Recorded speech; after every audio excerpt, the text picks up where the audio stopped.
국민의힘은 어떠세요?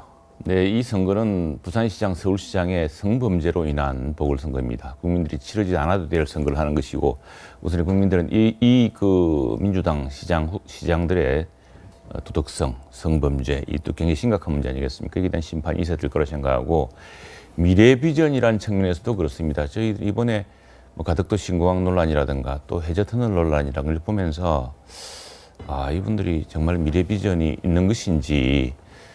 우선 이렇습니다. 가덕 신공항 문제는 사실 동남권 신공항이라 그래서 네, 이거는 뭐 저희 당 공약입니다. 대통령 선거 때 공약이었고, 그래서 사실은 역대 대통령들이 대구 경북 출신이었지만 부산 쪽에 이제 신공항을 짓는 쪽으로 그 당시 결론을 내렸고, 그건 뭐 프랑스의 전문 업체가 선정을 한 것이죠, 기술적으로. 당시 지금 가덕도든 어디든 우린 좋습니다. 빨리 해야 된다는 입장이고, 명실상부한 동남권 신공항을 만들어야 되는데, 이 해저터널 논란 가지고 갑자기 뭐 정면 가도까지 나오고 임진왜란도 나오고 하는데, 이 정말 이래가지고 어떻게 미래 비전을 기대하겠습니까? 특히 저는 아쉬운 점은 도쿄 특판까지 하셨던 우리 존경하는 이낙연 대표께서 이런 문제를 좀 더 미래적으로 풀었어야 되는데, 역시 한일 관계를 굉장히 그 정치 정략적으로 이용하는 이런 덫에 빠진 거 아닌가 싶고, 그렇습니다. 그래서 근데 이렇습니다. 자. 이낙연 대표가 정치의 롤모델을 삼고 있는 김대중 대통령, 그렇게 한일 관계 나쁜데 일본 문화를 우리가 수입함으로써 오히려 한국 문화를 일본에 한류를 대대적으로 퍼뜨리는 큰 역할을 했습니다. 그게 이제 김대중 오부치 정상회담을 통한 결과 아니었겠습니까? 그다음에 어떻습니까? 노무현 전 대통령, 고 노무현 대통령은 뭐 민주당에서 다 반대하고, 그래서 미국 식민지 된다고 한미 FTA 반대했을 때 그걸 해서 우리가 미국에 오히려 더 큰 수출을 하게 되고, 미국이 불평등한 협약이라고 할 정도로 하지 않았습니까? 이런 게 미래 비전이고, 이렇게 해야 부산 경제가 더 크고 또 서울이 새롭게 도약할 텐데, 부산 사람들의 가장 큰 걱정이 지금 일자리라고 합니다. 일자리. 가덕 공항이냐 아니냐, 이거 좀 부차적인 문제라고 합니다. 그럼 일자리를 어떻게 제공할 것이냐.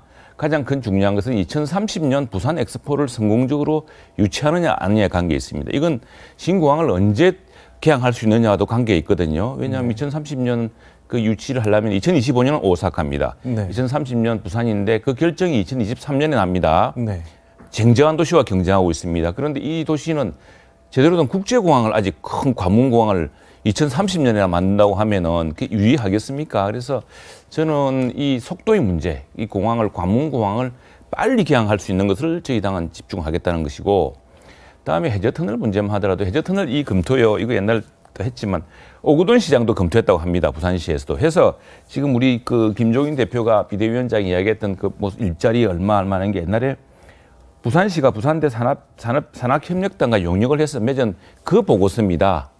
그 보고서에 보면은 부산이 일자리가 시급하고 또 새로운 걸 만들기 위해서 이런 좀 새로운 발상을 해보자고 했는데, 어느 시절 이야기를 정면가도 이야기를 지금 합니까? 단일화 전에 부산 이야기 좀 마무리해야겠는데. 여전히 말씀나갔군요. 저도 경남 사람이고 또 부산 바로 옆에 마산, 우리 동남권 공항이, 관문공항이 마산과 창원과 경남 그리고 부산의 발전에 굉장히 관건적입니다.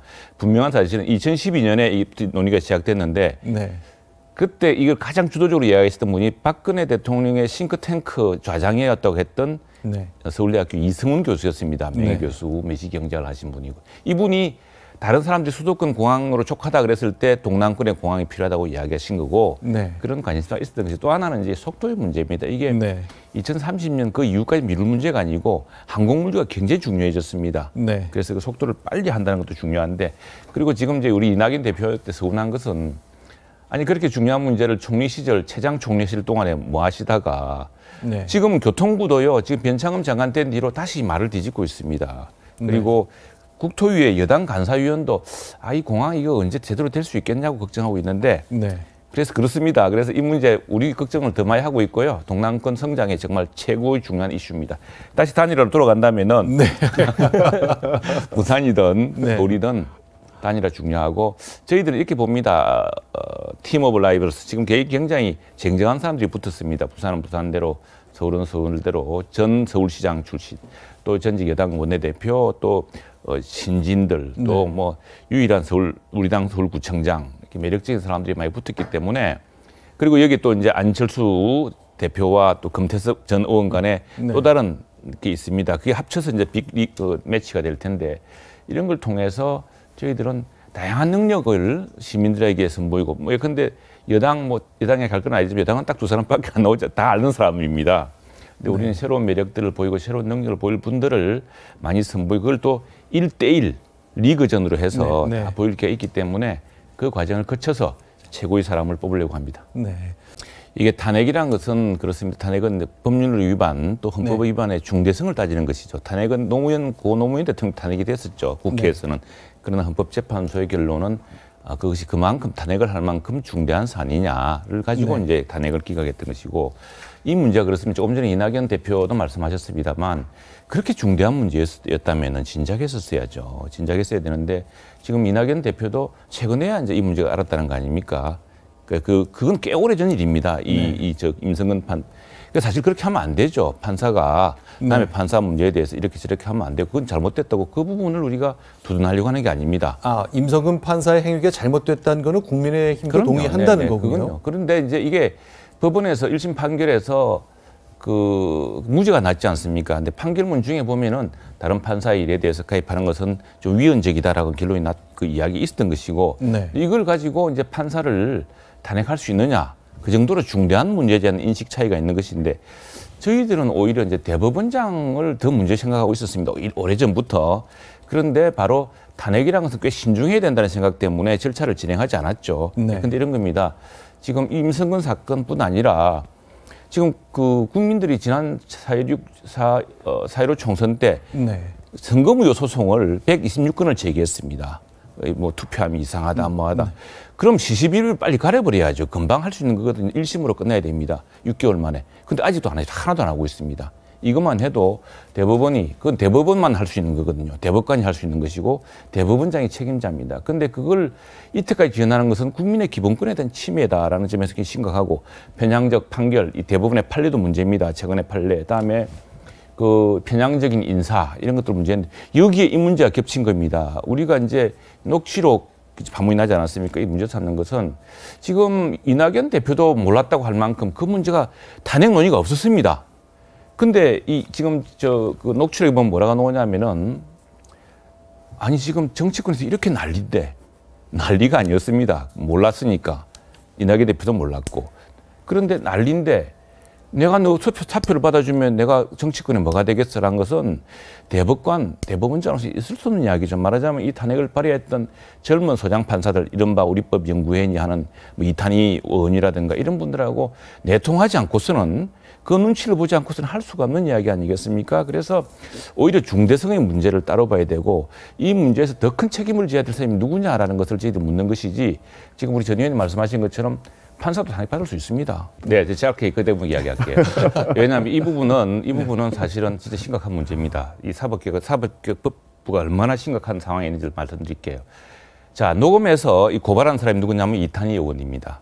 이탄희 의원이 법원 행정처에 있을 때 차장이었던 임종헌 차장과의 통화 내용을 녹음해서 이걸 이른바 그 사법농단의 증거로 제출했습니다.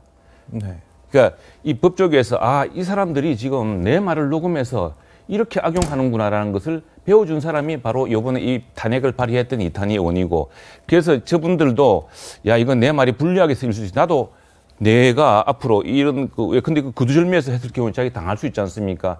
자기 방어용으로 이제 하게 할 수밖에 없는 상황이 있는 것이고 또 하나 이건 먼저 한 것도 아니고 본인의 이야기를 하니까 대법원장이 국회에 공문을 보내면서까지 거짓말로 자기를 몰아붙였습니다. 그래서 자기 항변을 위해서 정당 방위 차원이라고 볼 수 있습니다.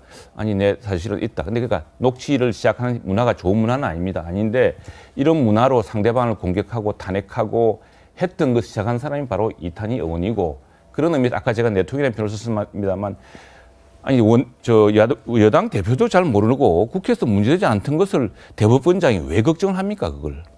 네, 제가 이제 국민의힘 원내대변인이어서 사실은 지난 정기 국회 때 9월 국회 때 우리 이낙연 대표가 첫 교섭단체 대표 연설을 했습니다. 그 당시에 또 존경하는 언론계 선배시기도 하고 평소에도 그 인품을 존경해서 제가 정말 좋은 연설 잘 들었습니다. 이야기했습니다. 근데 그 당시 했던 게 우분투였어, 우분투. 당신이 있어 내가 있고 아프리카 말이죠. 우분투. 우분투 연설 감동적으로 잘 들었습니다. 이번에는 이렇게 썼습니다. 우분투 우분투 대표의 우분투 연설에 우분투가 없었다. 네. 아니 이렇게 야당을 다 걷어차고 압살하고 심지어는 여당 대표께서 국정조사를 하자 그래서 조합시다 그랬더니 또 그것도 걷어차버리고 그래놓고 이게 야당을 몰아세울 수 있습니까? 제발 우분투를 회복해 주십시오. 이렇게 했습니다. 이번 선거도 그랬으면 좋겠습니다. 네. 예. 네, 아주 뜨거운 설 연휴 첫날의 점심이 됐습니다. 저희 채널A 설 특집 여야 대표에게 듣는다. 오늘은 여기서 정리하겠습니다. 인사드리겠습니다. 고맙습니다. 네, 고맙습니다. 감사합니다.